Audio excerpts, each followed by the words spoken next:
در او حیات بود و حیات نور انسان بود، این به معنی اینه که اون حیات با ما به شراکت گذاشته شده. His life comes into our life. His light shines from within us. حیات خداوند میاد وارد حیات ما میشه و اون نور خداوند هستش که میاد داخل ما، درون ما میدرخشه. But verse 5 introduces us to the conflict. There is light, it's real, but there's also darkness, and the darkness is also real. و این موضوع نور با یک مشکل اینجا روبرو میشه در آیه 5، برای اینکه میگه نور هست ولی نور در تاریکی میدرخشد ولی تاریکی اون رو در نمییابد. The light shines in the darkness, verse 5, and the darkness has not overcome it. و نور در تاریکی میدرخشد و تاریکی آن را در نیافت. The darkness opposes. The darkness seeks to defeat the light, to overcome the light. این تاریکی هستش که میخواد پس بزنه نور رو و میخواد غلبه بکنه بر نور. The darkness opposes the logos. The darkness opposes the light, and the darkness leads to death. و تاریکی هستش که غلبه میخواد بکنه یا بر علیه روشنایی وامیسته و وقتی که شما در تاریکی باشید، تاریکی شما رو در نهایت به مرگ ابدی میبره. Now, verses 1 through 5 sound very, very philosophical.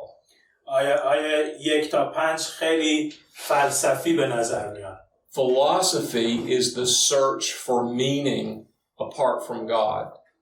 فلسفه به دنبال معنا بودن خارج از خداوند هست. This is not philosophy, this is theology. و حالا اسم این فلسفه دیگه نیست، اسمش الهیات هست. Theology is the search for meaning from God.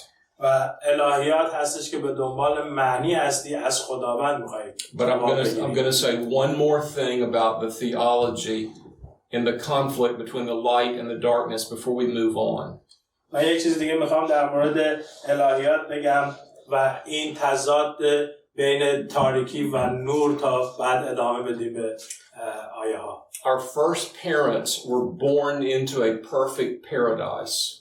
پدر مادر اولیه ما در یک پردیس فوق‌العاده به دنیا آمده بودند. There was no death. مرگ وجود نداشت. They had not witnessed death. They didn't know what death was by example. و اونها تجربه نکرده بودن مرگ چگونه است و مرگی رو با چشمان خودشون ندیده بودن. They were warned about death. ولی هشدار در مورد مرگ بهشون داده شده بود. They were commanded not to eat the fruit, the one fruit hanging on the one tree. خداوند بهشون حکم کرده بود که از یکی از درختان از میوه‌اش نخورن. If you eat from that fruit, you shall die. اگر از اون میوه بخوری خواهی مرد. Now again, they've never seen death. و حالا مرگ رو تجربه نکردن، نمی‌دونستن چیه. It was hypothetical. و به صورت فرضی بود. It only existed in the warning of God. فقط با اون مرگ در هشدار خداوند وجود داشت. تجربیش وجود نداشت. Now verse 14 is enormous. آیه 14 فوق‌العاده مهمه. And let me just say this. In the West, we are addicted to linear reasoning.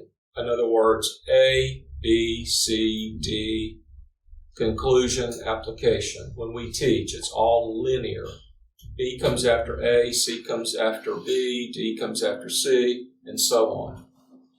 در غرب ما خیلی برامون مهمه توی درس دادن همه چیز فهرست داشته باشه و پشت سر هم بیاد. مثلا الف بعدش باید ب بیاد، بعدش باید ج بیاد، بعد میگیم پس در نتیجه حاصل این صحبت کردیم میشه این.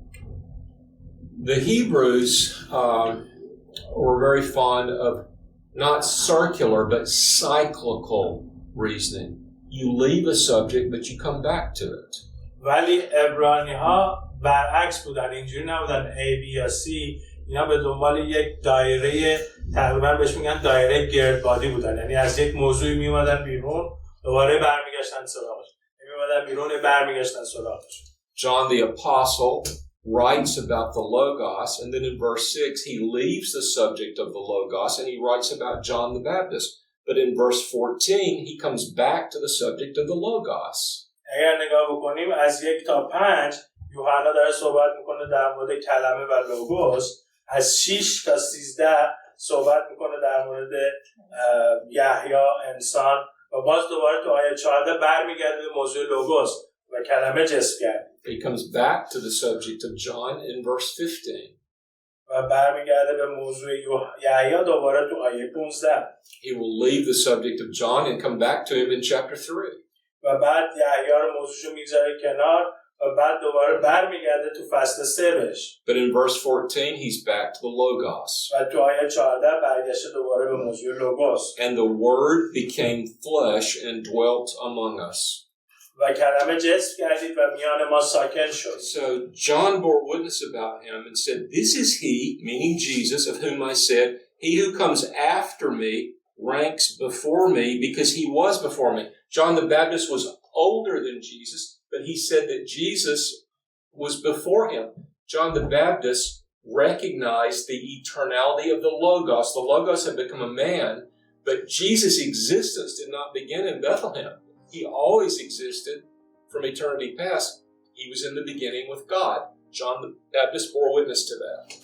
و یحیی بر او شهادت داد و ندا کرده میگفت این است آن که درباره او گفتم، آن که بعد از من میآید پیش از من شده است، زیرا که بر من مقدم بود. وقتی که اینجا نگاه میکنه میبینی که یحیی هم وقتی داره صحبت میکنه از عیسی مسیح، اگرچه سناً از عیسی مسیح بالاتره، نمیتونه بگه که من از عیسی مسیح بزرگترم. میگه قبل از اینکه من بودم او بود، پیش از من شده است، زیرا که بر من مقدم بود. چون یحیی میخواد به ما نشون بده که خداوند ابدی هست، از ازل بوده و نشون بده که عیسی مسیح الوهیت داره.